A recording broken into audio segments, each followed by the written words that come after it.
मेरे ससुर की मर्दाना ताकत बहुत ज्यादा थी। वो जब भी मेरी सास के पास जाता तो उसकी चीखें मैं सुनकर अपने कानों पर हाथ रख देती और मेरे जज्बात मैं मचलने लगी थी। मैं भी चाहती थी कि ससुर मेरी भी प्यास बुझाई और मेरी भी इस तरह चीख निकली, मगर मैं मजबूर थी। इसका बेटा तो किसी काम का भी नहीं था। एक दिन मैं अपने ससुर की ताकत आजमाने के लिए उसके रूम में चली गई। जब मैं उसके रूम में गई तो ससुर ने मेरे साथ शादी को भी सिर्फ 3 माह ही हुए थे। उस घर में जो कुछ होता हुआ देख चुकी थी, उसने तो मेरे होश ही उड़ा के रख दिए थे कि मैं शहर की रहने वाली पढ़ी लिखी लड़की ब्याह कर यहाँ गांव में आ चुकी थी तो लगा था कि हाँ, मेरी जिंदगी बड़े पुरसुकून तरीके से गुजरेगी। मगर यहाँ के लोगों के रहम सहन और तरीके बड़े ही अजीब थे। यहाँ तक तो बिल्कुल ठीक था, मगर मेरा ससुर, तौबा तौबा, इसे तो देखकर मेरा वजूद काम पर जाया करता था। पूरे खानदान में इस जैसा मर्द शायद मैंने न देखा हो।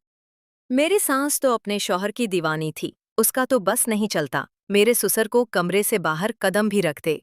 ये बॉस जैसा लंबा कद पहलवान जैसे जसामत है, देखा तो मुझे यही गुमान हुआ कि जिस कदर कसरती जिसमें मेरे ससुर का है, यकीना पहलवानी करते होंगे। मगर मेरे शौहर का कहना था कि वो तो बस खेती बाड़ी करते हैं, इसके अलावा तो उनका कोई मसरूफियात नहीं। ये सब कुछ पढ़कर मुझे लगा कि शायद मैं गलत सोच रही हूँ, लेकिन जब मैंने अपने ससुर को देखा तो मुझे लगा कि शायद मैं ही गलत नहीं हूँ। रात को मेरे शौहर आ गए और सास भी घर आ गई थी। मैं अपने शौहर के साथ खाना खाने के बाद कमरे में आकर सो गई थी।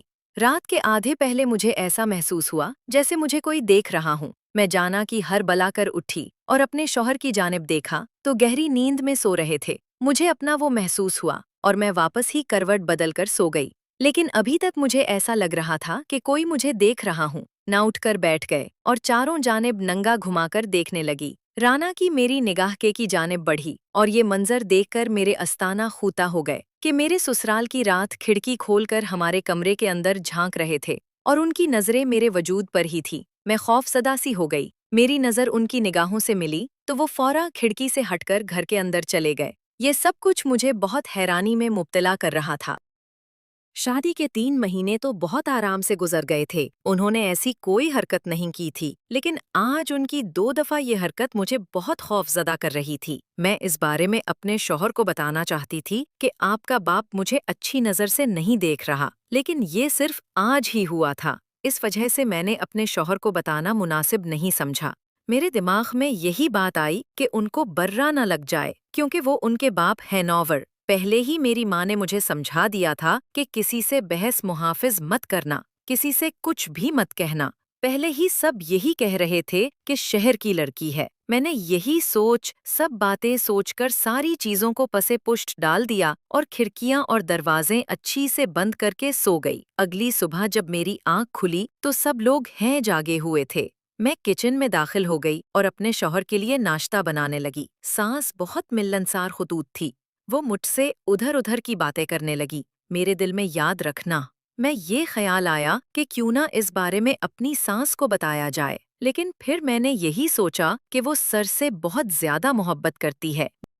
अगर मैं ये बात उसको बुरी लगी तो हम दोनों के मामलात भी खराब हो जाएंगे और मेरे घर का माहौल भी बिल्कुल खराब नहीं करना चाहती थी। इस वजह से मैंने खामोश हयाफित जानी और काम करने लगी। थोड़ी देर बाद शौहर और ससुर की चुके थे। हम लोगों ने नाश्ता वगैरह लगाया और उनके पास ही बैठ गए। इस तरीके से बैठी थी कि मेरे शौहर और ससुर आमने सामने दस्तरखान के बैठे हुए थे और उनके बीच वाले अरसे में बैठी हुई थी और मेरी सास भी मेरे सामने बैठी हुई थी। दस्तरखान में लगा हुआ था। अचानक ही बात करते करते मेरे ससुर ने मेरी रान पर हाथ रख दिया और उनका हाथ लगने से मेरे जिस्म में करंट छोड़ गया और नीम से दूर हुई और अपने शौहर के करीब होकर बैठ गई। हो गए जैसे कोई बात ही न हो। मेरे शौहर ने भी मुझे आंखें दिखाकर नॉर्मल रहने का इशारा किया, जबकि मेरी निगाहें बेसाख्ता मेरी सास की आंखों से मिली। मैं देख सकती थी कि ये मंजर उनकी आंखों से भी मख्फी न पाया था कि हम लोग एकदम से चुप हो गए थे। थोड़ी देर खामोशी से नाश्ता किया और वो दोनों चले गए। मुझे अपना बिल्कुल भी महफूज महसूस नहीं हो रहा था, क्योंकि एक औरत गैर मर्द की नज़रों को अपनी तरफ उठते हुए महसूस कर लेती है कि वो किस तरीके के नजरिए हैं। मैं भी महसूस कर चुकी थी कि मेरा ससुर मुझ पर गंदी निगाह रखा है। ये सब कुछ मुझे बहुत परेशान कर रहा था। मैं बस अपने शौहर और उसके साथ इसलिए बात नहीं करना चाह रही थी कि अगर मैं दोनों से कुछ बात करोगी तो लोग समझे ये کہ میں اپنے سر پر الزام لگا رہی ہے، اور ویسے بھی گاؤں کے لوگ الٹا ہی مطلب لے جاتے ہیں۔ گھر کا ماحول کسی طور پر بھی خراب نہیں کرنا چاہتی تھی، اس وجہ سے میں خاموش رہی۔ میرا شوہر گاؤں سے تھوڑا دور کام کرتا تھا۔ ایک رات اچانک اس کے پاس بھی فون آیا اور وہ کہنے لگا کہ میں فیکٹری میں کام بہت زیادہ ہے، اس وجہ سے میں نہیں آ پاؤں گا۔ یہ بات ایک پل کے لیے میں سہم گئی۔ میں نے فوراً ہی کہا، پلیز آپ گھر آ جائیں۔